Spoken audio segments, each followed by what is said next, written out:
Hi, my name's Stuart and I'm the worship coordinator at Trinity Vineyard Church, which is in South East London.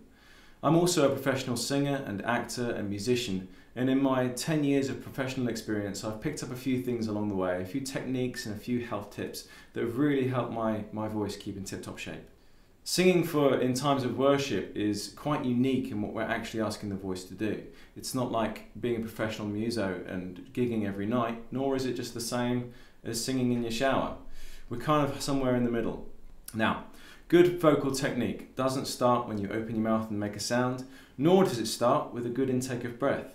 It starts with your lifestyle, the way you've been preparing for this moment of singing through your entire week. The first thing I want to talk to you about is water.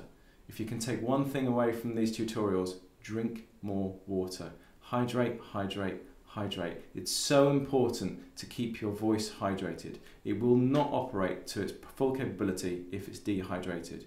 If you're feeling thirsty, you've already entered the first stages of dehydration. You need to be drinking at least 2 litres of water a day. Now, I know that sounds like a lot, but it really is the minimum. Carry a bottle of water around with you wherever you go.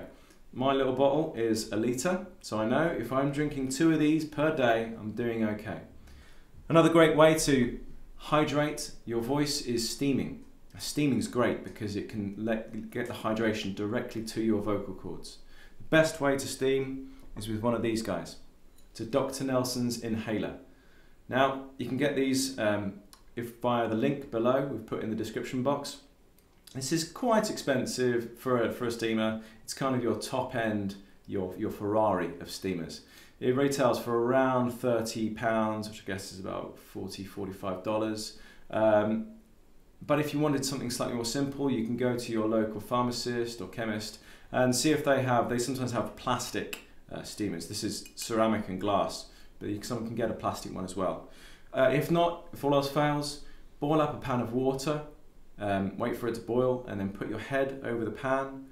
Put your towel over your head just to trap all the steam in, and then breathe freely through the mouth. You need to do this for at least 10 minutes. 10 minutes is the minimum that you want to be steaming for. If you can steam for longer, that's great. And then once you've steamed for at least your 10 minutes, take a rest for at least half an hour. You can speak, but don't try singing immediately, don't shout, don't raise your voice and make it do anything strenuous. The steam will have relaxed your vocal cords into such a relaxed state that to make them do anything too strenuous immediately is going to hurt them. Now, another great thing for your voice is my not so secret recipe for my vocal tea. It's fresh ginger, chopped up, skin it, chop it up into tiny little bits, put it in a cup, add your fresh lemon juice, add a bit of Manuka honey. Manuka honey is so great for the voice. Hot water, stir it up and drink it down, it's lovely. So there are some things that aren't so good for your vocal cords. These things include dairy.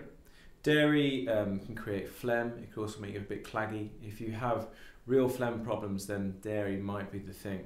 You don't have to cut dairy out completely, but then at the same time I wouldn't eat cheese on toast and wash it down with a glass of milk just before I sing. If you do have real problems with phlegm, then maybe go and see a doctor about it and look into changing your diet and maybe cutting out dairy completely. The next thing is coffee and anything with caffeine in it. Caffeine is a diuretic, it dehydrates you, so it's not so good. I know on a Sunday morning the first thing you want is a good cup of coffee, but if you can wait till after the worship set, your voice will thank you for it. Alcohol also isn't so great for your voice, especially white wine. It really strips out the good nutrients. Rest is one of the best things for your voice. If you know you're singing the next day on a Sunday, get to bed early on a Saturday night. Sometimes, if you're feeling a bit vocally under, or if you're feeling a bit under the weather, if you're feeling vocally tired, you can take some medicines or some throat sweets as just kind of a little help along the way. But I wouldn't take these on a regular basis. This is just kind of in an emergency situation where you're like, I have to lead worship this morning, but I'm feeling vocally tired.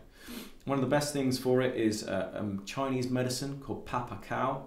We've put another link in the description below if you want to get yourself some of that. It's like a sweet, kind of honey flavoured medicine. You can take a spoonful of that, hold it on the back of your tongue, round by your vocal cords, and then swallow it down. Or you can make that into a tea as well. If you need a throat sweet, I'd recommend the Jakeman's I've just found they're the best ones. They're also great because they don't contain an anaesthetic. And what the anaesthetic does is actually numbs your vocal cords. So you can be singing along with the vocals on your mouth and you can be sounding amazing, but you can actually be causing your vocal cords some damage. So that's a few thoughts on vocal health. Check back in a bit and we're going to do a warm-up.